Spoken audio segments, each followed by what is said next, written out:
ஆண்டவராகிய இயேசு கிறிஸ்துவின் நாமத்தில் காலை வாழ்த்துக்கள். இன்றைய மன்னா, சாமுவேல் என்னும் பிள்ளையாண்டானோ பெரியவனாக வளர்ந்து கர்த்தருக்கும் மனுஷருக்கும் பிரியமாக நடந்து கொண்டான். 1 சாமுவேல் 2ஆம் அதிகாரம் 26ஆம் வசனம். சாமுவேலை குறித்து ஒரு சில வார்த்தைகளை சொல்ல விரும்புகிறேன்.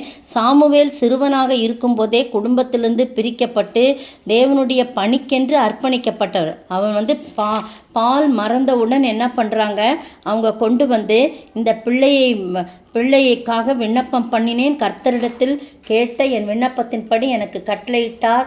அவன் கர்த்தருக்கென்று கேட்டபடினாலே அவன் உயிரோடு இருக்கும் சகல நாளும் அவனை கர்த்தருக்கு ஒப்பு கொடுக்கிறேன் என்று சொல்லி அந்த ஏலியிடம் கொண்டு வந்து, அந்த ஏலி ஆசாரிடம் கொண்டு வந்து விடுறத நம்ம பார்க்குறோம். அது பார்த்திங்கன்னா 24ஆம் வசனம். அவள் அவனை பால் மறக்க பண்ணின பின்பு 3 காளைகளையும் 1 மரக்கால் மாவையும் 1 துருத்தி திராட்சரசத்தையும் கொண்டு வந்து அவனையும் கூட்டிக் கொண்டு சீலோவில் இருக்கிற கர்த்தருடைய ஆலயத்துக்கு போனான். பின்னும் பிள்ளை இன்னும் குழந்தையாய் இருந்தது. பார்த்தீங்களா, எவ்வளோ ஒரு அந்த தாயுடைய சாக்ரிஃபைஸு. அவள் பொருத்தனை பண்ணி ஜெபிக்கிற அந்த இடத்துல 1ஆம் அதிகாரத்தில், நீர் எனக்கு ஒரு ஆண் பிள்ளையை கொடுப்பீர் என்றால் 11ஆம் வசனம் 1:11, என்னை அடியாளை மறவாமல் நினைத்தருளி உமது அடியாளுக்கு ஒரு ஆண் பிள்ளையை கொடுத்தால் அவன் உயிரோடு இருக்கும் சகல நாளும் நான் அவனை கர்த்தருக்கு ஒப்பு கொடுப்பேன். அவன் தலையின் மேல் சவரகன் கத்தி படுவதில்லை என்று ஒரு பொருத்தனை பண்ணினாள். அதன்படி அவள் என்ன பண்ணிட்டா, கொண்டு வந்து விடுறத நம்ம பார்க்குறோம். தாயுடைய அந்த சாக்ரிஃபைஸை தான் நம்ம பார்க்குறோம்.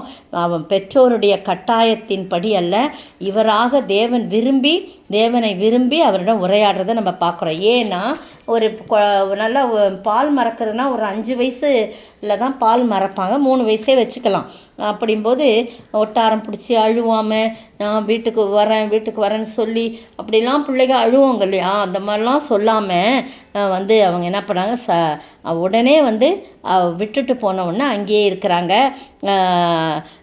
என்ன அப்படி ஒவ்வொரு வருஷமும் 19ஆம் வசனம் பாருங்கள், 2:19, உன்னுடைய தாய் வருஷந்தோறும் செலுத்தும் பலியை செலுத்துகிறதற்காக தன் புருஷனோடே கூட வருகிற போதெல்லாம் அவருக்கு சின்ன சட்டையை தைத்து கொண்டு வருவாள் அப்படின்னு சொல்லி போடப்பட்டிருக்கு. சாமுவேல் என்னும் பிள்ளையாண்டான், சணல் நூல் ஏபோத்தை தரித்தவனாய் கர்த்தருக்கு முன்பாக பணிவிடை செய்தான் அப்படின்னு சொல்லி போடப்பட்டிருக்கு. கொண்டு வந்து ஆலயத்தில் விட்டாங்களோ அன்னைக்கே பாருங்கள், ஆண்டவர் அவரோட பேச தொடங்குறார்.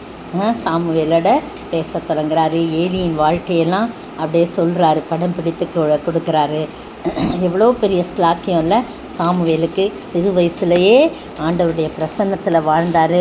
அதனால தான் வாழ்நாளெல்லாம் ஜெபிக்கிறவரா, ஆண்டுகிட்ட ஆலோசனை கேட்குறவரா, தேவனை மகிமைப்படுத்துகிறவரா அப்படின்னு இருக்கிறத நம்ம பார்க்குறோம். பார்த்திங்கன்னா கர்த்தருடைய சொல்லுக்கு முற்றிலும் கீழ்ப்படிந்ததோடு மற்றவர்களுக்கும் கீழ்ப்படிய வேண்டும், மற்றவர்களும் கீழ்ப்படினோன்னு எதிர்பார்க்குறாரு. விசுவாச வீரர்களின் பட்டியலில் அவர் இடம்பெறார். எபிரேயரில் நீங்கள் பார்த்தீங்கன்னா, ஆமாம், விசுவாச வீரர் 11:32 பார்த்தீங்கன்னா விசுவாச வீரர்கள் பட்டியலில் அவர் இடம்பெறாரு. அப்போ ஏலியினுடைய வாழ்க்கையில் நடக்கிற காரியங்களை அவர் சொல்கிறாரு. அதை நீ சொல்லி எனக்கு அப்படின்னு கேட்குறாரு ஏலி, அதெல்லாம் சொல்கிறாரு. அப்போ பார்த்தீங்கன்னா 3ஆம் அதிகாரத்தில் ஏலிக்கும் பிள்ளையாண்டான் ஏலிக்கு முன்பாக கர்த்தருக்கு பணிவிடை செய்து கொண்டிருந்தான். அந்நாட்களிலே கர்த்தருடைய வசனம் அபூர்வமாய்ந்தது, பிரத்யட்சமான தரிசனம் இல்லை. ஆனால் இவருக்கு பாருங்கள், உடனே அந்த 3ஆம் அதிகாரத்தில் பார்த்தீங்கன்னா கூப்பிட்டு ஆண்டவர் 3 தடவை கூப்பிடுறாரு. எவ்வளோ அருமையான ஆண்டவரில் சாமுவேலை தெரிந்து கொண்டார். அதனால தான் அவர் 2ஆம் அதிகாரத்திலேயே ஏன் அப்படி கூப்பிட்டாரு அப்படின்னு சொல்லும்போது, சாமுவேல் என்னும் பிள்ளையாண்டானோ பெரியவனாக வளர்ந்து கர்த்தருக்கும் மனுஷருக்கும் பிரியமானவனாக நடந்துக்கிறான். கர்த்தருக்கு பிரியமான சாமுவேல் பாருங்கள், அவருடைய வாழ்க்கையில் தேவனால் கேட்கப்படுதல், தேவன் கேட்டார் என்று சொல்லி சாமுவேல்னா அர்த்தம். அப்போ அவர்கிட்ட கேட்டு பெற்றுக்கொண்டார், அப்படி தான் அதனோட அர்த்தம். 3ஆம் அதிகாரம் 19ஆம் வசனத்தில், சாமுவேல் வளர்ந்தான், கர்த்தர் அவனுடனே கூட இருந்தார், அவர் தம்முடைய எல்லா வார்த்தைகளிலும் ஒன்றையாகிலும் தரையிலே விழுந்து போக விடவில்லை அப்படின்னு சொல்லி போடப்பட்டிருக்கு. அப்போ சாமுவேல் கர்த்தருடைய தரிசிதான் என்று சொல்லி தான் முதல் பெயர் செபா மட்டுமல்ல சகல இஸ்ரவேலுக்கும் விளங்கினது என்று சொல்லப்பட்டிருக்கு. அப்போது பெரிய தீர்க்கதரிசியாக எல்லா இடங்களிலும் அவருடைய பெயர் விளங்கும்படியாக கிருபை செஞ்சார். கர்த்தர் அவரோட இருக்கிறாரு. எல்லாம் அவர் பற்றி சொன்ன எந்த வார்த்தையும் என்ன பண்ணல, தரையில் ஒன்றாகிலும் விழுந்து போக முடியல. அதை நிறைவேறும்படியாக கர்த்தர் கிருபை சார். அவர் வாயை திறந்து என்ன சொல்கிறாரோ எல்லாத்தையும் ஆண்டவர் நிறைவேற்றார். சாமுவேல் தீர்க்கதரிசியை வல்லமையாய் பயன்படுத்தினார். அநேக சவுலை அபிஷேகம் பண்ணும்படியாக, தாவீதை அபிஷேகம் பண்ணும்படியாக, இன்னும் அநேக காரியத்துக்கு எடுத்து பயன்படுத்துகிறான். நீங்களும் நானும் கர்த்தருக்கு பிரியமாய் வளரும்போது, பிரியமாய் வாழும்போது, பிரியமாய் நடந்து கொண்டான் போட்டிருக்கு, நடக்கும்போது கர்த்தர் அநேக காரியங்களை நமக்கு வெளிப்படுத்தி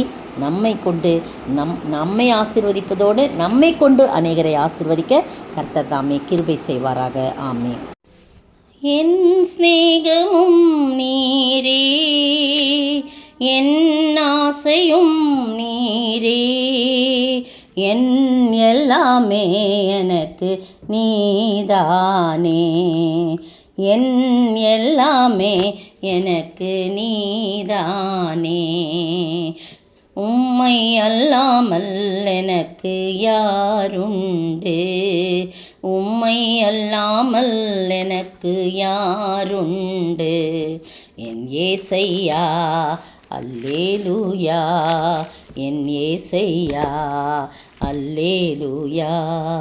ஸ்தோத்திரிக்கிற ஆண்டவரே, துதிக்கிற ராஜா, உண்மையே நாங்கள் நேசிக்கிற ஆண்டவரே, உண்மை அல்லாமல் எங்களுக்கு யார் உண்டு ஆண்டவரே. அப்பா தகப்பனே, சாமுவேல் என்னும் பிள்ளையாண்டான் உம்மை பிரியப்படுத்தி உமக்கு பிரியமாய் நடந்தது போல நாங்களும் உமக்கு பிரியமாய் நடந்து உமக்கு கீழ்ப்படிந்து நடப்பதோடு மற்றவர்களும் உம்முடைய வார்த்தைக்கு கீழ்ப்படிந்து நடக்க ஆண்டவரே எங்களுக்கு அநேக காரியங்களை வெளிப்படுத்தி எங்களை எடுத்து பயன்படுத்த வேணுமாய் செபிக்கிறப்பா.